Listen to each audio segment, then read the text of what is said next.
Kedatangan Jepang ke Indonesia. Jepang sedang mengalami perkembangan pesat di berbagai bidang, terutama pada bidang industrinya. Jepang melakukan propaganda pembentukan Asia Timur Raya untuk menguasai wilayah Asia, sehingga Jepang ke Indonesia dengan pimpinan Jenderal Imamura untuk mencari sumber bahan mentah dan pemasaran bagi hasil industri yang jumlahnya sangat besar. Sekutu membentuk komando gabungan bernama APDACOM atau American British Dutch Australian Command yang berpusat di Bandung dan dipimpin oleh General Sir Archibald Wavell untuk membendung gerakan Jepang.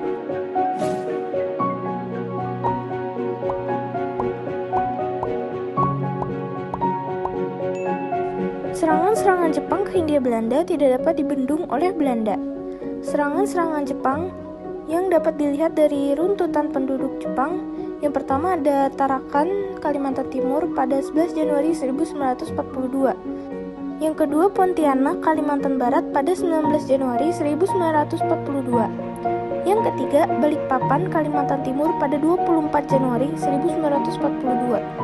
Yang keempat Samarinda, Kalimantan Timur pada 3 Februari 1942. Yang kelima Banjarmasin, Kalimantan Selatan pada 3 Februari 1942. Yang keenam, Palembang, Sumatera Selatan pada 3 Februari 1942. Yang ketujuh, Surabaya, Jawa Timur pada 5 Februari 1942. Yang kedelapan, pendaratan Tentara 16 di Teluk Banten, Eretan, Wetan, Cirebon, dan Kerajaan Jawa Tengah pada 15 Maret 1942. Hal ini menyebabkan Batavia dikuasai Jepang dan dijadikan ibu kota pemerintahan. Yang kesembilan, Bogor dan Bandung direbut pada 1 Maret 1942.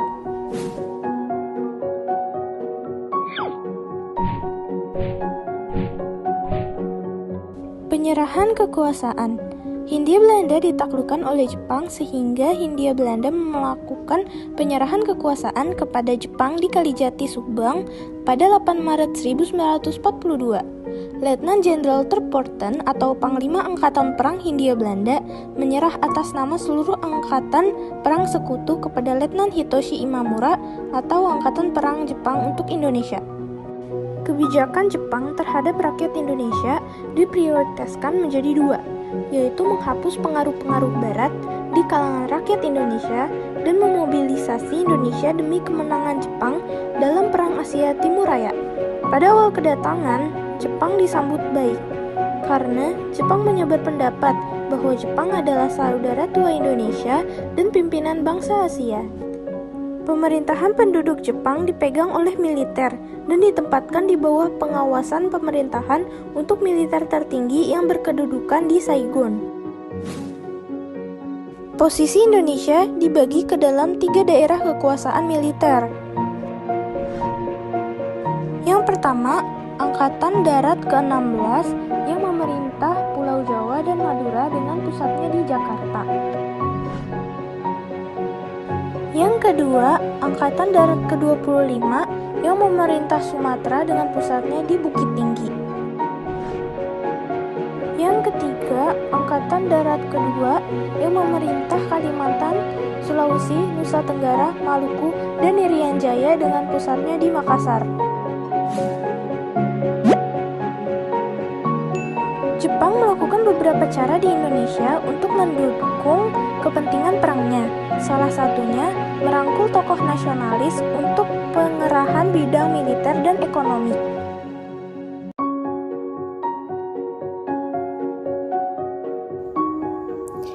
Satu, membentuk organisasi-organisasi sosial.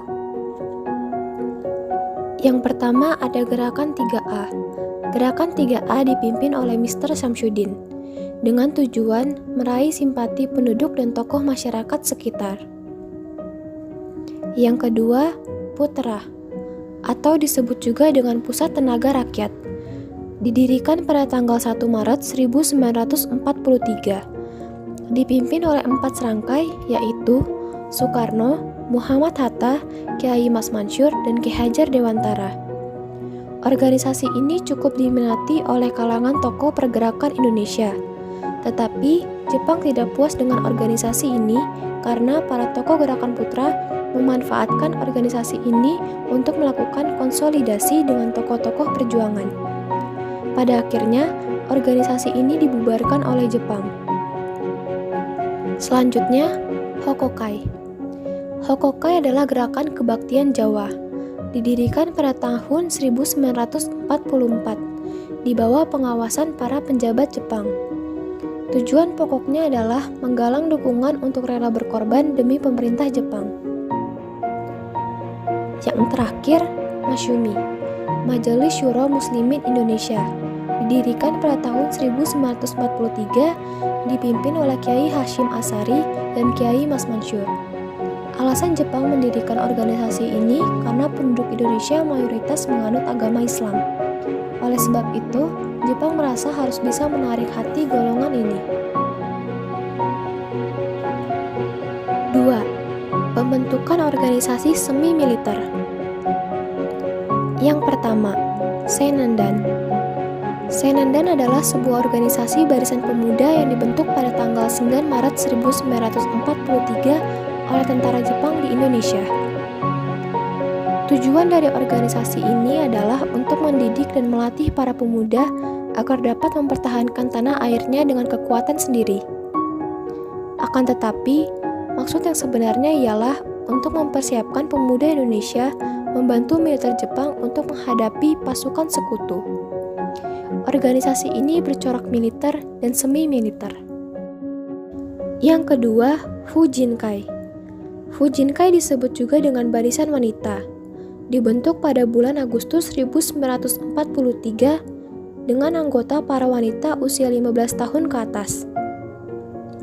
Tugas Fujinkai adalah ikut memperkuat pertahanan dengan cara mengumpulkan dana wajib berupa perhiasan, hewan ternak, dan bahan makanan untuk kepentingan perang. Yang ketiga, Keibodan. Keibodan disebut juga dengan Barisan Pembantu Polisi. Dibentuk pada tanggal 29 April 1943. Anggotanya merupakan para pemuda usia 23-25 tahun. Tujuan pembentukan Keibodan adalah untuk membantu polisi Jepang pada masa penjajahan Jepang di Indonesia.